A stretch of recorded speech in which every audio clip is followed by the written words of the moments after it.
So Sony announced the RX10v.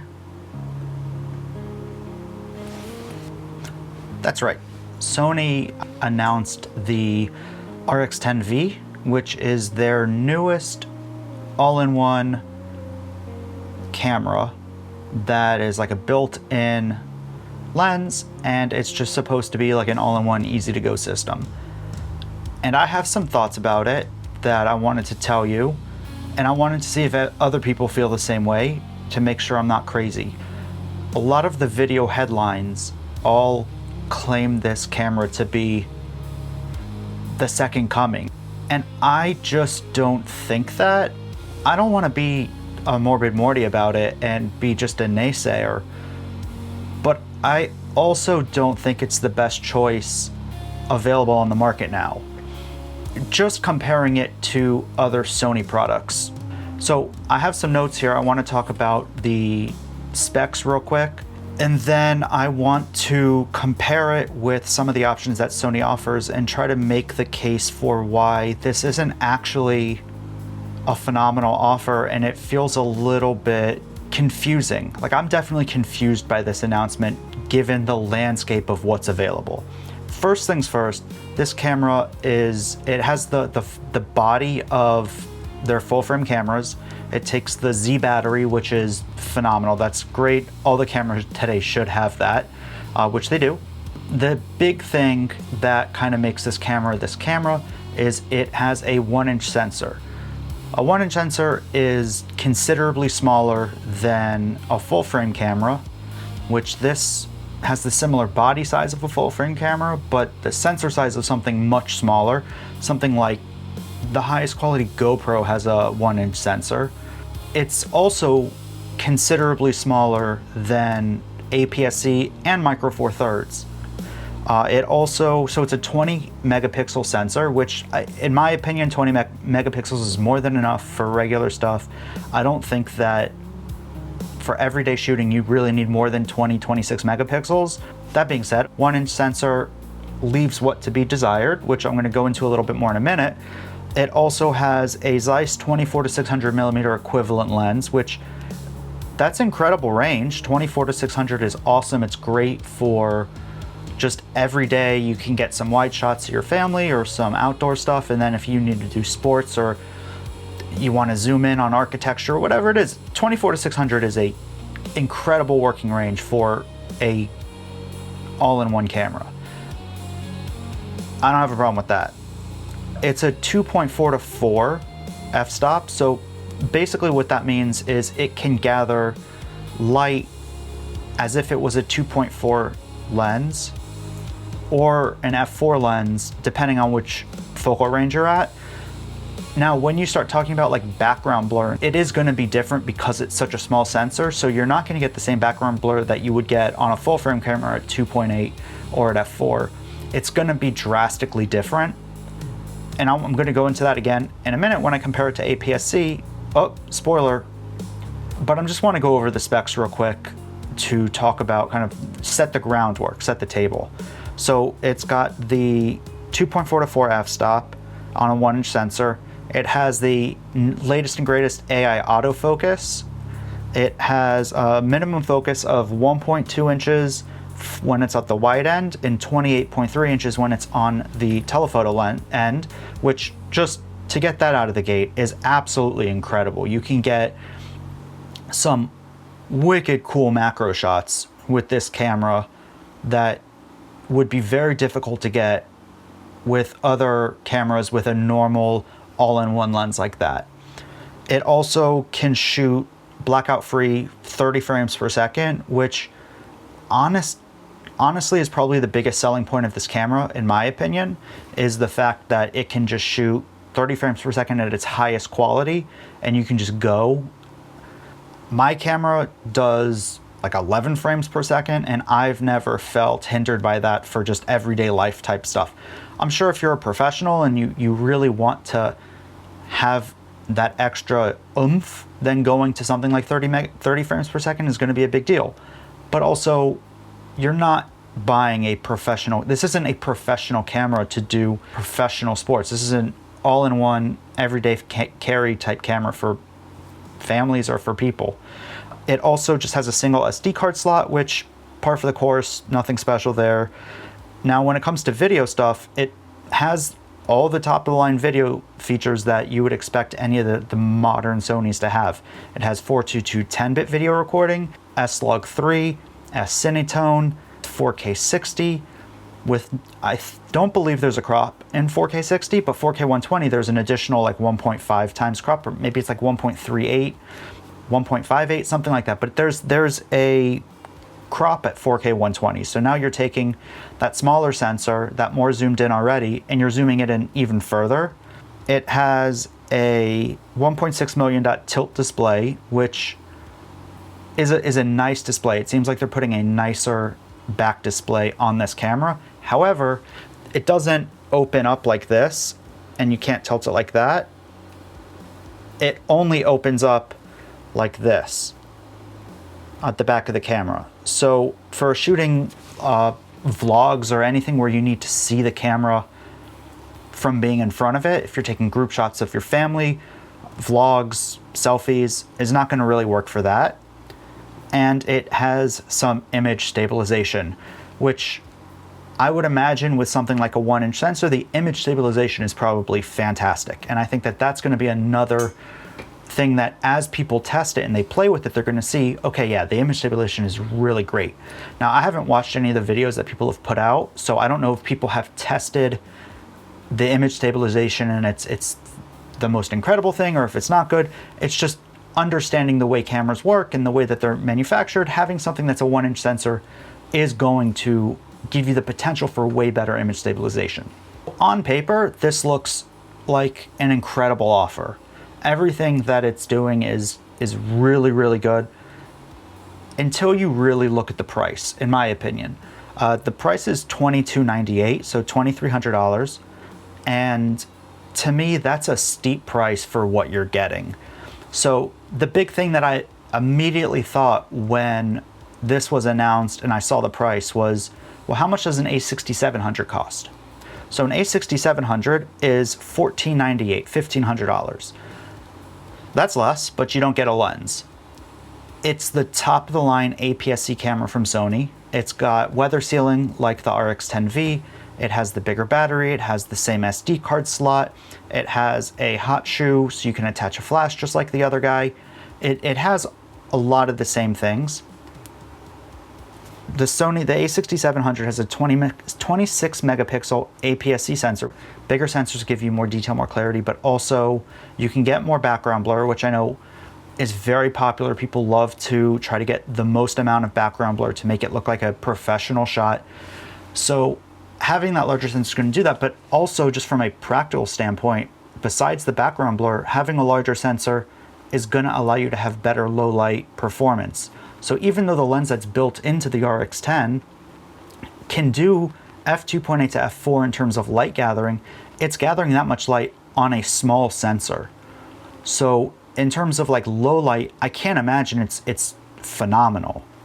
As opposed to something like the A6700, which has a APS-C size sensor, and you can get lenses that go all the way down to 1.4. I'm going to talk about a specific lens which doesn't go that far, but when you compare it, it's more than equivalent. It's probably better at light gathering. And just, I know for me, being able to capture better low light performance is probably the most important thing. I take a lot of pictures of my family inside. We don't have bright lights or big windows. We like kind of a moodier, darker vibe. And it's hard to take pictures in an environment like that without bumping the ISO up a bunch, or without having a faster lens, which would allow you to do that. So I think that that's going to be a big difference here. It also has the highest quality AI autofocus, so it's on par with that. The one thing that I think is a downside with the A6700 versus the RX10v is the 11 frames per second burst. If you are doing fast pace and you need a lot of shooting and you need a lot of frames per second, then yeah, the RX10 might be better. But again, from my practical, I've had the A6700 for a number of years now, and I've never felt like it wasn't capturing enough frames per second. it's always done the job. So that's cool, and it works for me. It also has a single SD card slot. It also does 422 10-bit, S-Log3, S-Cinetone, you know, all the normal stuff that the Sony cameras are having today. It also does 4K 60 and 4K 120 with a crop. Now, the 4K 120 with a crop makes this sensor about the size of a Micro Four Thirds sensor.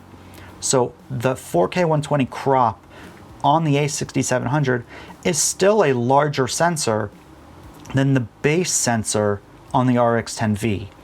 And to me, that's a big thing. I don't know how many people are going to be using this camera for video, but if you are, slow-mo is like a fun thing to do with your family. And if you're already going to be increasing the crop, this puts you at a better starting place. It has a 1 million dot articulating screen, so it's not quite as good for the back screen. There's no doubt about that. The back screen isn't as good as the RX10v. However, the screen does open up like that, and you can twist it and turn it, put it in all kinds of positions, which I think is super handy. I know that for photography alone, a lot of people prefer the tilting screens that go like this, because if you're just holding the camera horizontally, you don't need it to come out. You want to have the lens, you want to have the screen right behind the lens, so I get that. But this is really selling itself as a hybrid camera, and if it's a hybrid camera, I would expect it to have an outward flipping screen.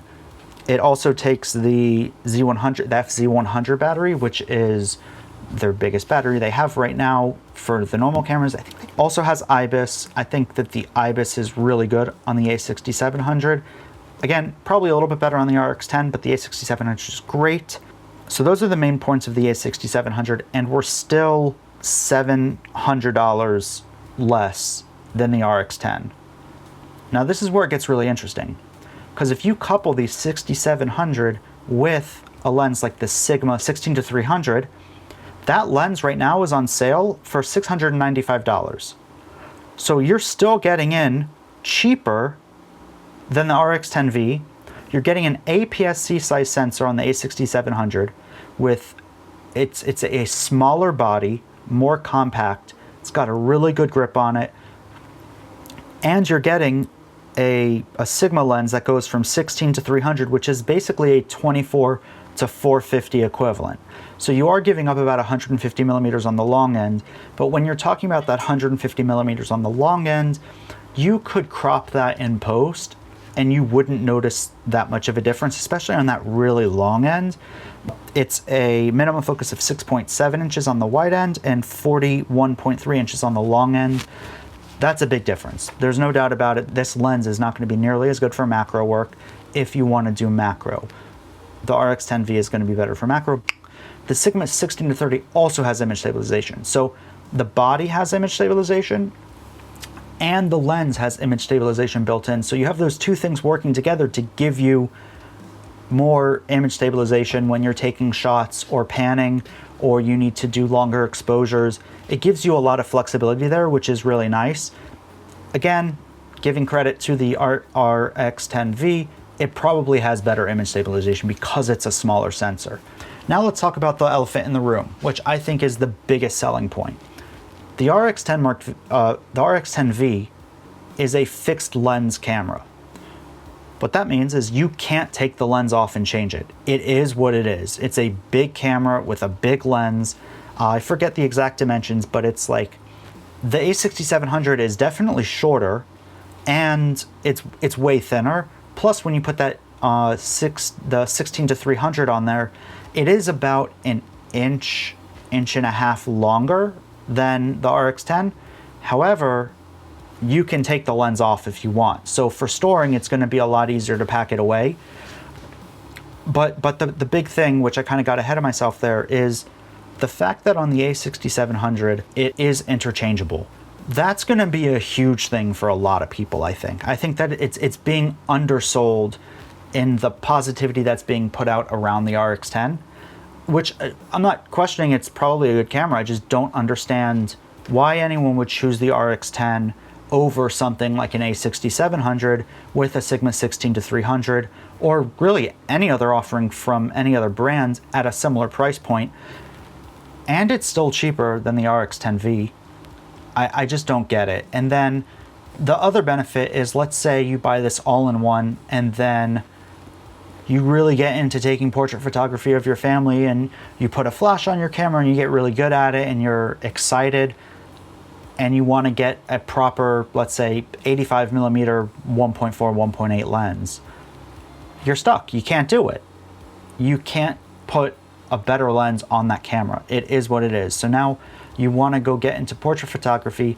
Now you got to go buy a different camera and go buy a different lens, and you're up the creek with this camera, and this camera is just what it is.